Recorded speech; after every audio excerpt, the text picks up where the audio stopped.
சண்முகபரணி சீரியலில் இப்போ ராட்டகாசமான அதிரடியான எபிசோட் வந்திருக்குன்னே சொல்லலாம். மிஸ் பண்ணாமல் ஃபுல்லோடையும் கேளுங்க. அதுக்கு முன்னாடி இந்த வீடியோ பிடிச்சிருந்துச்சுன்னா லைக் பண்ணி பாருங்கள். ரொம்ப பிடிச்சிருந்துச்சுன்னா சேனலுக்கு வந்து சப்ஸ்கிரைப் பண்ணி கண்டினியூஸாக ஆதரவு வந்து தாங்க. நம்ம சண்முகம் வந்து பேசுகிறாங்க எசக்கி கிட்ட. எசக்கி, போன வாட்டி வேணா நீ எல்லார் பேச்சும் கேட்டுட்டு தப்பான முடிவு எடுத்திருக்கலாம். ஆனால் இந்த வாட்டி நல்லா யோசிச்சு ஒரு முடிவுக்கு வா அப்படின்னு சொல்லும்போது பாக்கி வந்து ஃபீல் பண்ண ஆரம்பிச்சிடுறாங்க. முத்துப்பாண்டிக்காக வந்து பேசுகிறாங்க. என் பையன் இப்போ இங்கே இல்லை, என் பையனுக்காக நான் இப்போ பேசி தான் ஆகணும். நான் அந்த வீட்டில் இருக்கேன்னா வேறு வழி இல்லாமல் இருக்கேன். என் புருஷன் எப்படி என்னை பார்த்துக்கிட்டு இருக்காங்க, உன் புருஷன் உன்னை எப்படி வந்து பார்த்துக்கிட்டு இருக்கான்னு வித்தியாசம் இருக்குமா. முத்துப்பாண்டி ரொம்ப நல்லவம்மா, அவனுக்காக யோசிமா அப்படின்னு சொல்லி அந்த இடத்துல வந்து முத்துப்பாண்டிக்காக வந்து ஆதரவாக வந்து பேசிக்கிட்டு இருக்கிறப்ப அத்தை எப்போதும் போல் சொதப்ப தான் செய்யும். அத்தையோட பேச்செல்லாம் கேட்காத, நீ தயவு செஞ்சு ஒரு முடிவுக்கு வா அப்படின்னு சொல்லி சண்முகம் ஒரு பக்கம் பேசுகிறாங்க. பாக்கி அதை தடுக்கிறதுக்குனே வந்து பேசிகிட்டு இருக்காங்க. என்னடா இது அப்படின்னு சொல்லி சவுந்தரபாண்டி வந்து யோசிக்கிறாங்க. நம்ம மருமக ஏன் இன்னமும் அந்த வீட்டுக்கு வந்து போகமாட்டேங்கிறா, நம்ம அந்த வீட்டுக்கு துரத்தி விடணும் தானே இவ்வளவும் திட்டம் போட்டுக்கிட்டு இருந்தோம் அப்படின்னு கேவலமாக வந்து யோசிச்சுட்டு இருக்காங்க சவுந்தரபாண்டி. சரி, பொறுத்திருந்து பார்ப்போம் என்ன நடக்குதுன்னு. அப்போன்னு பார்த்து சேரில் உட்காந்துருக்கிறவங்கலாம் வந்து கடுப்பாயிட்டாங்க. நீங்கள் 2 பேருமே பேசிக்கிட்டு இருந்தால் என்ன அர்த்தம்? அந்த வீட்டில் இருக்கணுமா வேணாமான்னு எசக்கி தான் முடிவு எடுக்கணும். எசக்கி ஏதாவது ஒன்று முடிவெடுமா அப்படின்னு சொல்லிகிட்டு இருக்கிறப்ப இதெல்லாம் சரிப்பட்டு வராது, என்ன பண்ணலாம் அப்படின்னு சொல்லி சண்முகம் வந்து யோசிச்சுட்டு இருக்காங்க. அப்போன்னு பார்த்து நடுவில் வந்து துண்டை வந்து போட்டுறாங்க. துண்டை போட்டோன்னே இது சாதாரண துண்டு இல்லை, உன்னோட வாழ்க்கை. அதனால் கண்டிப்பாக வந்து நீ தான் வந்து ஒரு நல்ல முடிவுக்கு எடுக்கணும் அப்படின்னு சொல்லிடுறாங்க அந்த இடத்துல. நம்ம சண்முகம், பாத்தியால வெறும் பயலே அப்படின்னு சொல்லி அந்த இடத்துல வந்து சவுந்தரபாணி வந்து பேச்ச ஆரம்பிக்கிறாங்க. என் வீட்டு மருமகள, அதுக்கு கிரேட் எக்ஸாம்பிள் உங்கள் அத்தை பாக்கியம்தான்.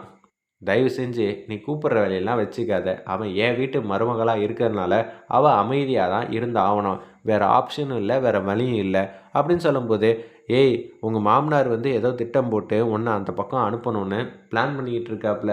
நீ தயவு செஞ்சு வந்து அவர் பேச்செல்லாம் கேட்காத, என் பேச்சை மட்டும் கேளு. சண்முகம் வந்து போன வாட்டி துண்டு போட்டோன்னே நீ கடந்து வந்த மாதிரி இந்த வாட்டி நீ என் கூடயே நில்லுமா, அதுதான் உனக்கு ஆதரவாகவும் துணையாகவும் இருக்கும். முத்துப்பாண்டி வந்து ட்ரைனிங்லாம் முடிய போகுது, இன்னும் ஒரு சில வாரத்தில் வந்து வரதான் போகிறான். அப்படி இருக்கும்போது நான் உன்னை எப்படிம்மா அந்த வீட்டுக்கு வந்து அமுச்சு வைக்க முடியும்? சிவபாலன் இது எல்லாத்தையும் வந்து பார்த்துக்கிட்டே இருக்காங்க.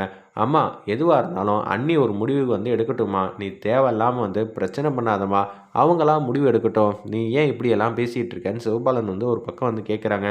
ஏய் சும்மானு இருல, அவரே வந்து போவாளா இல்லையான்னு தெரிலன்னு சொல்லி வருத்தப்பட்டுட்டு இருக்கேன். அப்படி இருக்கும்போது நீ ஏன் பிரச்சனை பண்ணுற?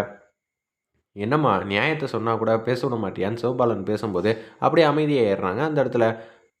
ஏய் எல்லாரும் உன்னை குழப்ப பார்ப்பாங்க, இந்த பக்கம் வந்துருன்னொன்னே நீ என்னை தாண்டி போகிறதுக்கு சமங்கிற மாதிரி அந்த இடத்துல வந்து பாக்கி வந்து பேசுகிறாங்க. இனிமேட் நீ என்ன முடிவு எடுக்க போகிற அப்படின்னு சண்முகம் வந்து கேட்டோன்னே இசைக்கு வந்து எதை பற்றியும் யோசிக்காமல் இந்த பக்கம் வந்துடுறாங்க.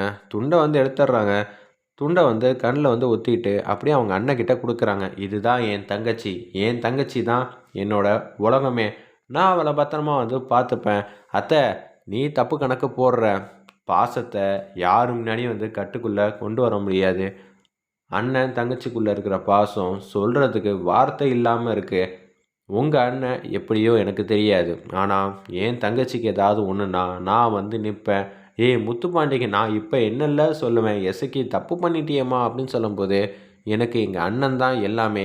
உனக்கு எப்படி வைகுண்டமோ அதே மாதிரி தான் எனக்கு என் அண்ணன் சண்முகம். அவர் என்ன சொன்னாலும் கரெக்டாக இருக்கும். போன வாட்டி நான் ஏதோ ஒரு தப்பான முடிவு எடுத்துட்டேன், அதனால நான் வந்து ரொம்ப வந்து வேதனையில் இருந்தேன். ஆனால் இப்போ இந்த துண்டை தாண்டி வந்ததுக்கப்புறம் தான் எனக்கு நிம்மதியாகவும் சந்தோஷமாகவும் இருக்குங்கிற மாதிரி அதிரடியாக மாதம் வந்து பேசுகிறாங்க அந்த இடத்துல நம்ம எசக்கி.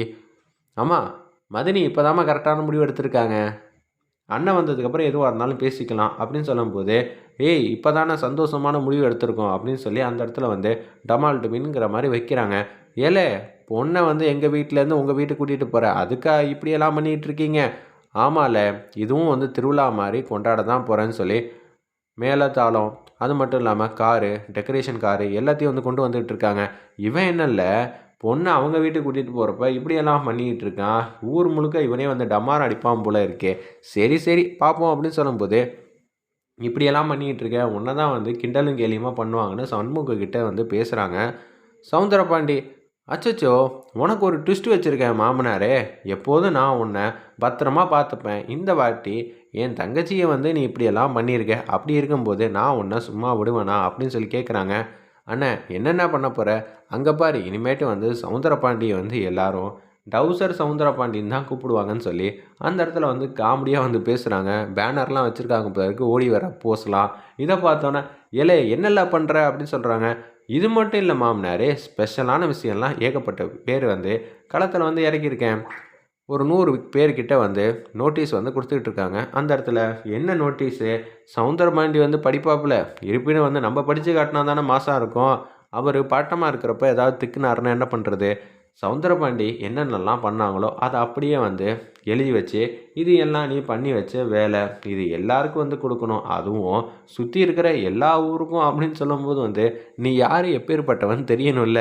ஏலே தப்பு பண்ணுற. இப்போ தான் நான் சரியான முடிவு பண்ணுறேன் அப்படின்னு சொல்லிட்டு அவங்க தங்கச்சியை காரில் வந்து ஏறுமான்னு சொல்லி கை பிடிச்சி அப்படியே காரில் வந்து கூட்டிகிட்டு வந்து போகிறாங்க. டான்ஸ் ஆடிக்கிட்டே வந்து ட்ரம்ஸு, மேளதாளம், நாதஸ்வரம் எல்லாம் வந்து வாசிச்சுட்டு அப்படியே சூப்பராக வந்து வந்துகிட்டு இருக்காங்க. என்னல எஸ்ஸிக்கு வந்து இப்படி மேளதாளத்தோடு கூட்டிகிட்டு வந்துகிட்டு இருக்கான் அப்படின்னு சொல்லும்போது, செல்லக்கனி போய் ஆர்த்தியை போய் எடுத்துகிட்டு வாமான்னொன்னே அப்படியே ஆர்த்தியை எடுத்துகிட்டு வரதுக்காக குடுக்குன்னு போகிறாங்க. அப்படியே வந்து சண்முகம் தான் வந்து ஆர்த்தியை சுற்றி அப்படியே வந்து நம்ம எஸ்ஸிக்கு வந்து வச்சு விட்றாங்க. அந்த இடத்துல இப்போ தான்ப்பா என் தங்கச்சி திருப்பியும் நம்ம பொண்ணாவே வீட்டுக்கு வந்துட்டா. எனக்கு சந்தோஷமாக இருக்குது. முத்துப்பாண்டி வந்ததுக்கப்புறம் எதுவாக இருந்தாலும் பேசிக்கலாம். அதுவும் கரெக்டு தான்டா. இப்போ தான்டா எனக்கு சந்தோஷமாக இருக்குன்னு வைகுண்டம்லேருந்து எல்லாரும் யோசிச்சுட்டு அப்படியே வலது காலை எடுத்து வச்சு வாமானோன்னே வலது காலை எடுத்து வச்சு வராங்க. இது உன் வீடுமா, நீ எப்போ வேணாலும் இங்கே வரலாம். இன்னிலேருந்து உனக்கு கீழே தான் நாங்கள் எல்லாரும் அப்படின்னு எசக்கிக்கு வந்து நம்பிக்கையோடு வந்து பேசிகிட்டு இருக்காங்க. அப்போன்னு பார்த்து அப்பா சவுந்தரமணி என்னெல்லாம் பண்ண தெரியுமான்னு சொல்லி அந்த வீடியோ ஆதாரத்தெல்லாம் எடுத்து காட்டுறாங்க. அவர் வந்து அந்த பேனர்லாம் பார்த்தப்ப, ஏய் சூப்பர்ல இப்படியெல்லாம் பண்ணியிருக்கியான்னு சொல்லி சந்தோஷப்பட்டுட்டு இருக்காங்க. பரணி வந்து வராங்க. வந்தவனும் வந்து செமையாக வந்து எஸ்கேயை பார்த்து முறைக்கிறாங்க. இவளையும் கூட்டிகிட்டு வந்துட்டானா, இவன் தங்கச்சி பாசம் பாசம்னு சொல்லியே இப்படி பண்ணுறானே. பரணி வர வரைக்கும் இவங்க எல்லாரும் சிரிச்சுக்கிட்டு இருந்தாங்க. பரணியை பார்த்தோன்னே வந்து அப்படியே வந்து அமைதியாகிடுறாங்க. சண்முகமும் நம்ம வைகுண்டமும் பரணி எதுவுமே சொல்லாமல் ரூம்குள்ளே வந்து போகிறாங்க. எசக்கிக்கே வந்து ஆச்சரியமாக போச்சு, ஏன் இப்படியெல்லாம் பண்ணுறாங்கன்னு. ரத்னா சண்டை போட்ட மாதிரி எசக்கி சண்டை போடுவாங்களான்னு